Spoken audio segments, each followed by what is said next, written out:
announce our bowl appearance, and we'll begin with our Director of Athletics, Nick Barnhart. and then following that, We've got a couple of players here, Logan Stenberg and Calvin Taylor. At this point, Nick, No, I appreciate everybody coming on a Sunday night again, and we're excited to obviously announce we accepted an invitation to the Belk Bowl in Charlotte. Had a chance to visit with the Executive Director, Danny Morrison, this afternoon, and he and I have talked on a couple of occasions, and he's been at a couple of our games, and so we're excited to spend some time with him. He's a good man that's really worked hard to put on a good bowl. And had a chance to chat with a couple other folks that have been to the bowl, and they said it's just a wonderful experience. So I'm looking forward to sharing that with our coaches and our team and our fans. So it'll be really good. It's our first time playing in this game, and we know that they create an experience that is uniquely different than some of the other bowls we've been to, which I think will be exciting for our players. We obviously can't wait to get to Charlotte and compete against Virginia Tech, obviously a program that's had a lot of success and done a lot of really good things. Whit Babcock and will bring their team as athletic director. I've known Whit a long time, and their team will come down and obviously be well prepared and a lot of history with their program. So obviously an ACC opponent. That's always good when you can match up against another Power 5, Autonomy 5 school and have a chance to compete. And so it's a great opportunity. Bowls have become a little bit of a regular thing under Coach Stoops' era. We're appreciative of being 4 years in a row now, and an exciting time for us to just continue to take a step in our program. And at 7-5 to go have a chance to get our 8th win is exciting. Don't want to take them lightly. I think that sometimes we get a little bit nonchalant about the things that happen, the successes we have in our program, and don't want to do that. The things that this team has accomplished this year took an incredible amount of work from a lot of people. There was a lot of injuries, a lot of things to overcome, and this team did a remarkable job of staying together, working hard together, changing the way they play, the personality of who they were, and found a way to get to a really remarkable spot in winning 5 of our last 7 games to close the regular season. So I don't want to forget about that. I don't also want to forget about the incredible role that our fans played. The weather had an incredible impact on our year.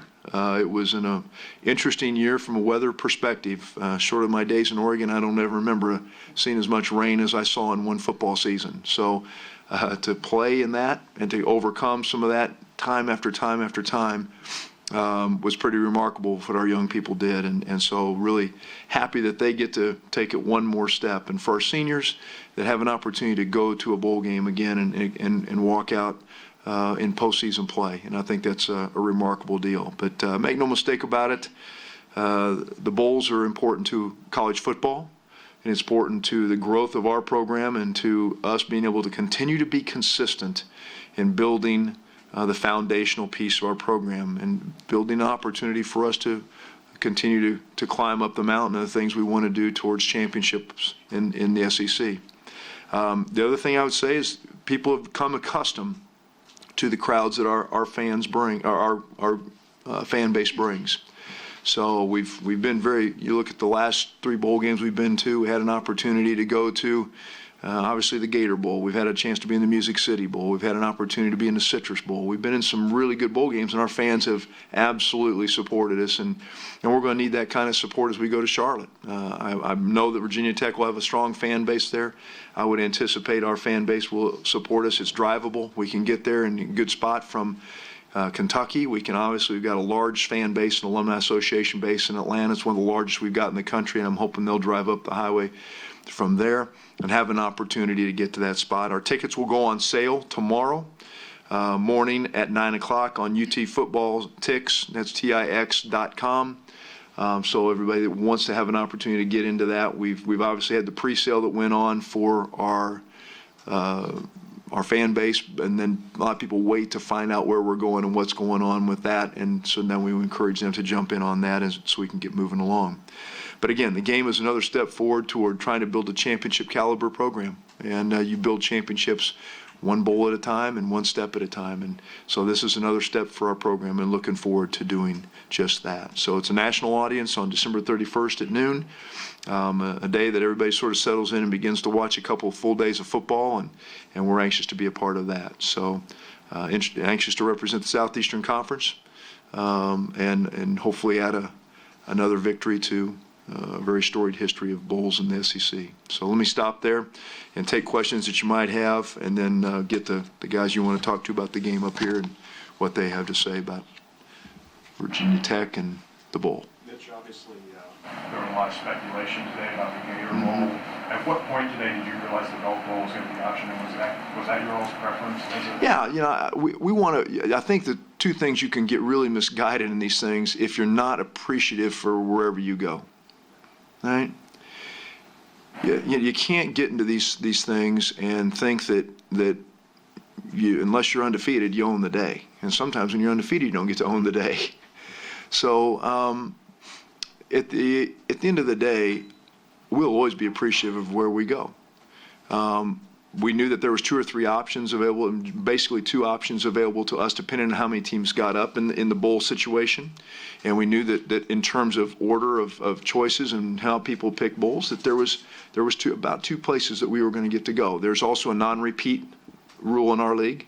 2-year, they try and keep people from repeating it within a 2-year period of time going back to those bowls, unless it's absolutely necessary. So we knew that sort of narrowed the field a little bit, and then there's a geographical piece and where will your fans go and those kind of things. And so, I knew that we'd get a phone call mid-afternoon after the rankings came out, and they would say, hey, this is where it sort of landed, and we would probably, there would probably not a lot of room in that, and that's okay. We haven't been to Charlotte before. We're excited about it. I think I'll let these guys speak for it, but new experiences are good. We've been to the Music City Bowl several times, and that's a good thing. We obviously couldn't go back there because of the 2-year window, and that's okay. The Gator Bowl was much talked about, and there was that conversation. Then you get into opponents and things like that happen, and then you talk about the Belk Bowl. And this is a bowl that has been good to our league. It has been supportive of the SEC. It's not even really in the SEC footprint, so to speak. It's out of our footprint. And so for them to jump into our footprint and be supportive of our league with the ACC, it's a really good matchup for us against a really good opponent. So I'm excited for our players to experience something new. I'm excited that our fans can get there fairly easily. It's a 6-hour trip from Lexington.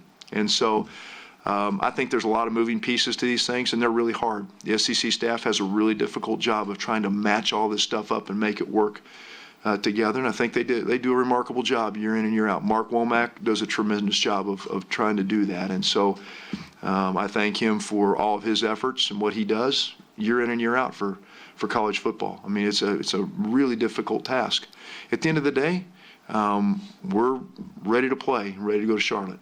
So I hope that answers the question. Mitch, the alumni members there in Atlanta, with things like a 4-hour trip, and how appreciative would you be, or are you, that they had that opportunity? You mentioned that, and how important is it that they make that? Yeah, very important. You don't get a chance to watch our football team a lot of times unless you're driving up. When you're in Atlanta, you get the game at Georgia, maybe sometimes a game across the line at Auburn or Alabama. Sometimes, very few times we get to play over there. So having an opportunity to drive just a little bit up, it's in late December. Clearly, end of the year, most folks have that day to sort of gather their relaxation for the New Year's or whatever. And so hopefully they'll jump in the car and take a day and drive up that morning and come up and watch us play.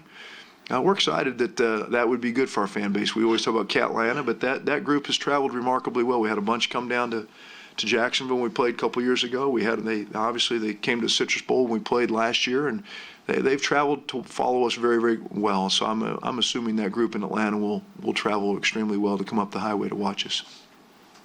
Have you talked to Coach Stoops since Yeah. he got to work? What was his? Yeah, he's good. He's good. He's ready to go. He wants to play. This is an opportunity for us to get more practice time. It's an opportunity for us to play a really good opponent. I know somebody said I think it's Bud Foster's last game as defensive coordinator. I think someone said that, if I'm not mistaken. That's right.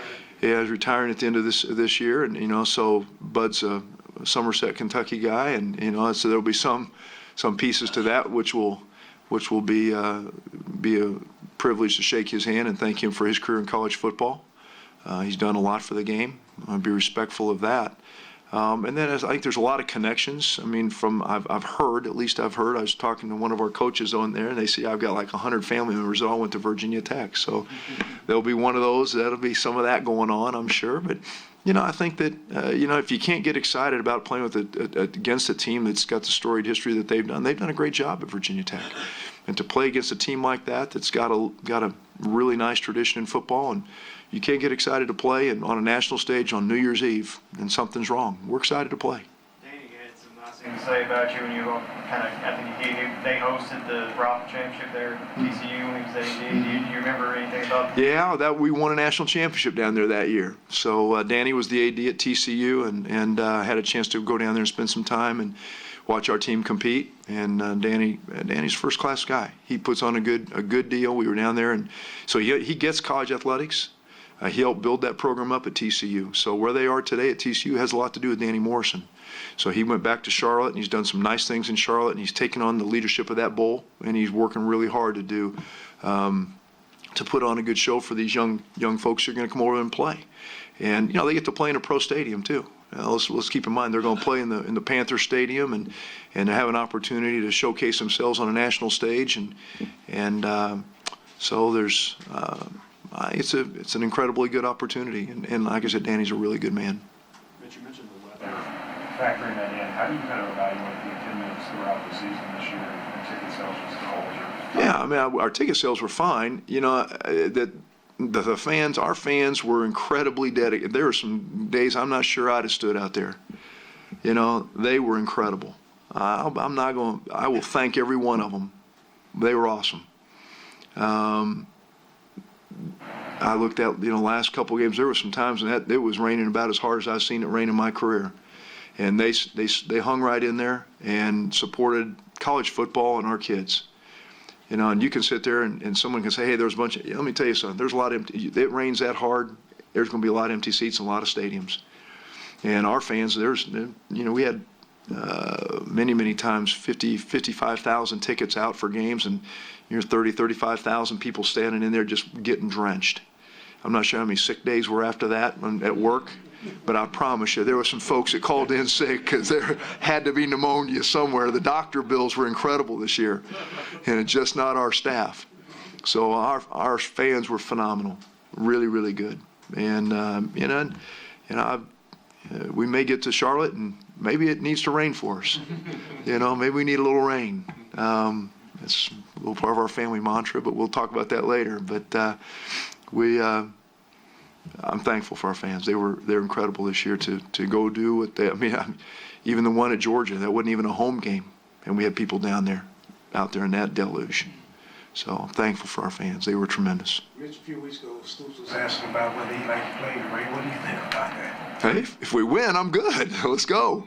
But it's. I think our guys have gotten used to it a little bit. I don't think they feel it much.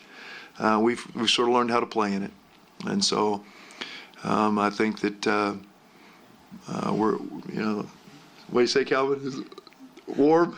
Yeah, whatever. We'll be fine. We'll be fine. Mitch, it seems like the past few years there's been more of an emphasis on retaining not just the head football coach, but the assistant football coaches also. Is that something that's gradually grown over the years, or has it always been like that since you've been there? Yeah, I think at Kentucky when we first came in 2002, I would call Kentucky a transition school, with the exception of men's basketball. People were big into transitioning into another spot. I think what we've tried to keep is Kentucky to be a destination place where people want to come. Lexington's an amazing city. University of Kentucky is a land-grant, big-time institution. It's a place where you can stay a long time and have a really great quality of life. And so what we wanted to do was try and create that dynamic for our staff and our coaches. Realizing people chase dreams, and there's certain folks, assistant coaches, every once in a while they want to go be a head coach, and that's okay. But if you want to be here and you're doing what we think is the job that's necessary to represent Kentucky, then we want you here. And so we're going to do everything we can within our bounds to keep you. Now we can't go crazy and have lack of responsibility to the overall piece. But we want to make Kentucky a destination place rather than a transition place. And so we've done that. You look at, let me just point to Craig Skinner. Here's a guy's 15 years. He's been 15 straight NCAAs. Now he's in the Sweet 16 again, 3 straight SEC championships. Guys had many chances to leave. Early on, 8, 10 years in, he stayed. Why? Because it's a pretty good place. It's a pretty good place. Got Rachel Lawson. I can go down the list. People have had chances to walk away from this place. Anything about the things that we're doing special, we can give some financial resources to that. We can do some facility things like that. But it speaks volumes about 3 or 4 things: our fan base, the institution, and this wonderful city. I mean, it's a pretty good place to call home, and it's hard to replicate that other places. You know, you hear coaches, you've heard a lot of these coaches say, in this crazy thing that's going on right now, hey, the grass isn't always greener somewhere else. And all of a sudden, you got something that's pretty good. Sometimes it's pretty good to lock in and enjoy that and work at it. And I think a lot of our coaches have taken that on. We've got 16 head coaches. 10 of them have been here longer than 6 years. 6 of them have been here longer than 10 years. And they've all been relatively successful.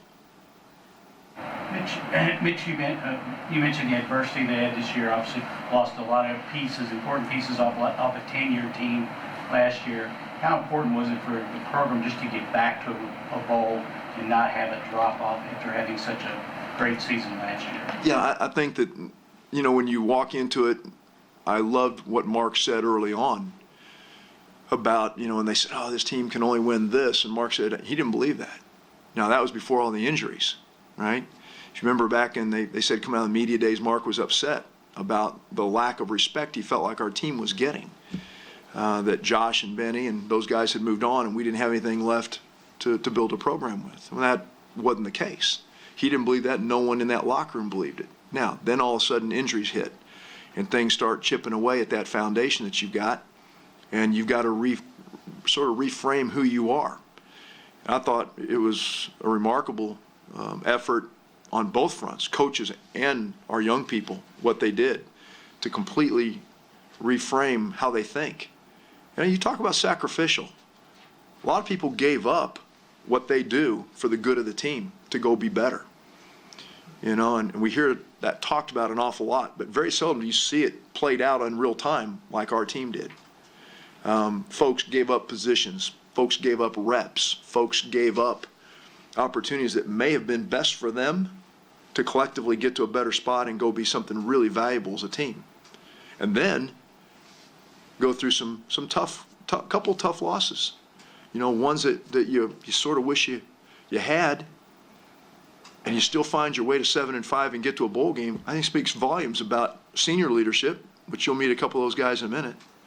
It speaks volumes about the coaches and their leadership, but more importantly, it speaks volumes about a group of guys in the locker room just saying, hey, you know what? We're not done. And we're going to get back to a bowl game, and we're going to experience this thing together and keep building the foundation of what we're trying to do. I truly believe, and I wouldn't sit here and tell you otherwise, I truly believe this is a program that can get to Atlanta for the championship game. I believe that. But it can't happen unless you have that kind of leadership from a group of guys that continue to build a base for you to climb from. Well, Mitch, there's been a lot of talk for the reasons you mentioned, Mark being the conference coach of the year. How disappointed would you be if that wasn't the case? I'm sorry? How disappointed would you be if Mark's not named the coach of the year, considering everything you had to go through? I don't think, the one thing great about Mark, and he has really never concerned himself with that stuff. He's been so, the awards are nice. I mean, I think they're wonderful. And I think he'd be the first one to say, hey, thanks. But at the end of the day, I think he gets his greatest satisfaction developing our guys. And I say that because we use that word really, really loosely sometimes. But you look at what has been developed in our program in terms of players, we got a couple guys up for another couple sets of national awards this year.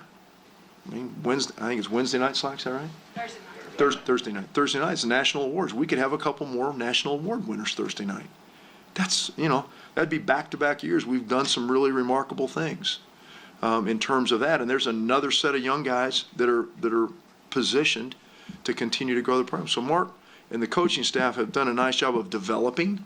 Are we perfect? No, we're not perfect in what we do, but I think we've shown that there's a purpose to what we do and how we do it. And Mark has done a really remarkable job of developing young guys. Anyone else? Any other? No, thank you very much. Thanks. Appreciate you guys.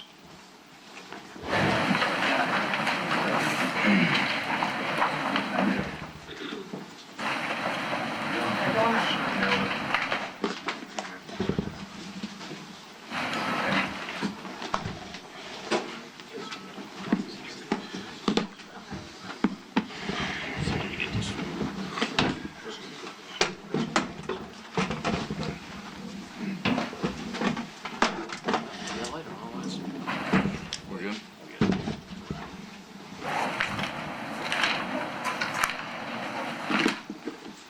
Throw it up to questions. In the beginning of the year, there was a lot of very bleak places for you all. One of the I call it battles of prognostications is Phil Seals. He said you always wouldn't even get the bowl. You don't take that personal? Yeah, I mean, definitely as a team, you know, we kind of we set our sights for what we wanted to do in the off season, and it was to get to Atlanta. We knew we could do that with the people we had. We knew that we could do that with the work we were putting in. Obviously, we came up short. I don't think bowl game was really on our mind. You know, we had bigger aspirations. I would agree. Oh, yeah. I would agree with that same thing. We kind of heard some of the noise coming out, but we always think that it's just us against the world type of mindset. So that kind of just fueled us a little bit. We had some unfortunate things happen, but getting to a bowl game is just always good for our fans and just for our team. You guys had to sacrifice, as Mitch said, to achieve what has been achieved. How difficult was it to do that? Not difficult personally, you know, I just want to do whatever helps the team win. So whatever we need to do on that given Saturday is what we're going to do. My understanding is for the Belk Bowl that they go out to Charlotte Motor Speedway and let you drive some NASCAR. How do you feel about that? That's a real exciting part for all of us. I think, like some of us like watch NASCAR and just always watching, you know, a couple notable guys like Dale Earnhardt and stuff like that. So it's always fun to just be able to do that. I think the guys really enjoy that, and me myself personally, I will as well. Are you a big NASCAR fan? No, I wouldn't say that, but I mean, it's okay. Who do you think's the best driver on the team? There's a lot of bad ones. I don't know who'd be good, but So have you guys seen Virginia Tech on TV? You know anything about them? I'm going in blind right now. We're going to go in this next week, get some film work done, figure out who we're going, you know, personnel tapes and whatnot, and just get ready for it that way. But right now, I'm blind to it.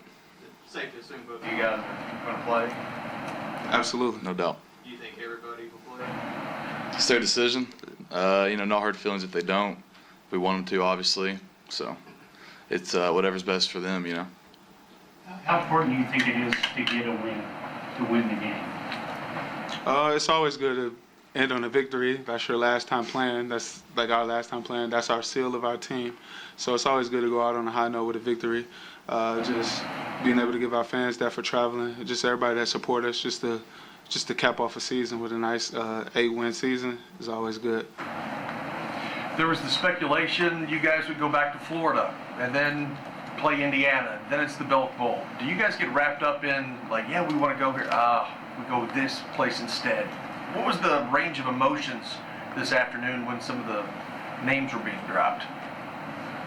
Yeah, it doesn't matter to me, honestly. I mean, Florida was cool just because it'd be warmer.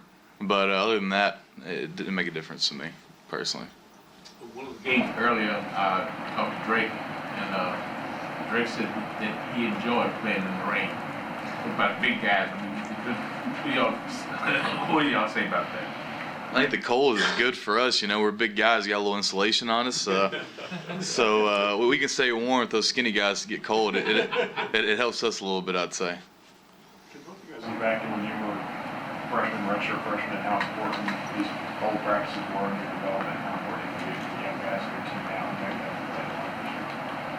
that Yeah, so I mean, the bowl prep, it really just doesn't allow you to stop.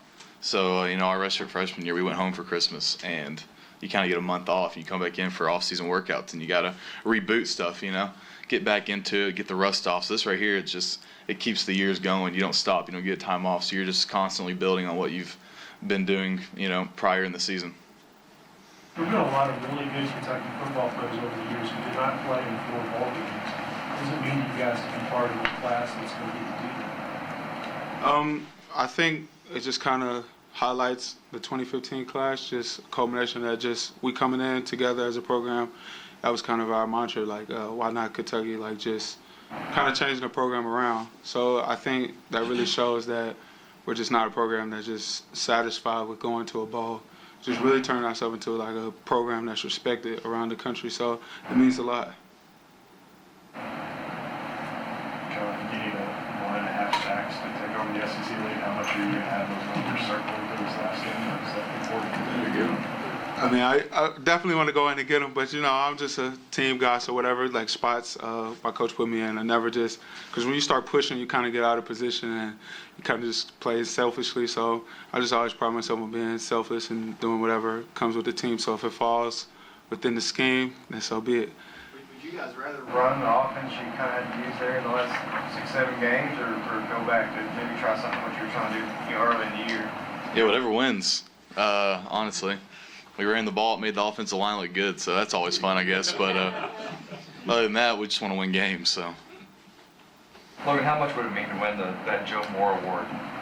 Yeah, it'd be huge. Growing up in Coach Slarman's, position room for these past 5 years has been great.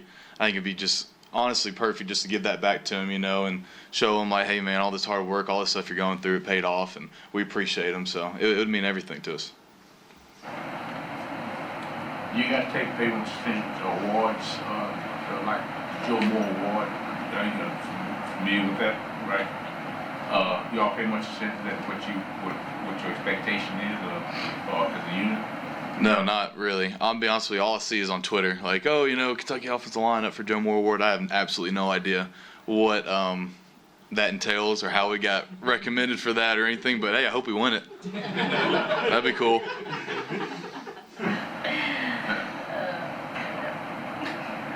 Anything else? Drake mentioned to me earlier this week that he wanted a bowl game where it was, a program that everybody knows about, that's, he wants the best out there and to go against the best. Do you feel like this sets up for you in that aspect of, Gator Bowl or now going to Belk Bowl? Just like Mitch said, kind of growing up where I'm from, we kind of know about Virginia Tech. I have some family members that went to school there. So they have a very storied program. So that's definitely a notable program. So just getting on the national stage and being able to show like how we fare against other teams is always important. There's been talk when I was in Atlanta that SEC was better than the ACC better than. What are your thoughts about that rivalry talk in terms of football? I think history speaks for itself. I think we're a pretty dominant program and dominant conference, so that's about all I'll say on that, though. We won't hold you to it, but if you had to say, what percentage would you think that Lynn would play? I got no idea. You have to ask him. I can't speak for him, so hope he does. If he doesn't, I wish nothing but the best for him. No hard feelings at all. He's had an incredible year. He's helped this program out tremendously, so we love him to death. Whatever he chooses is right for him.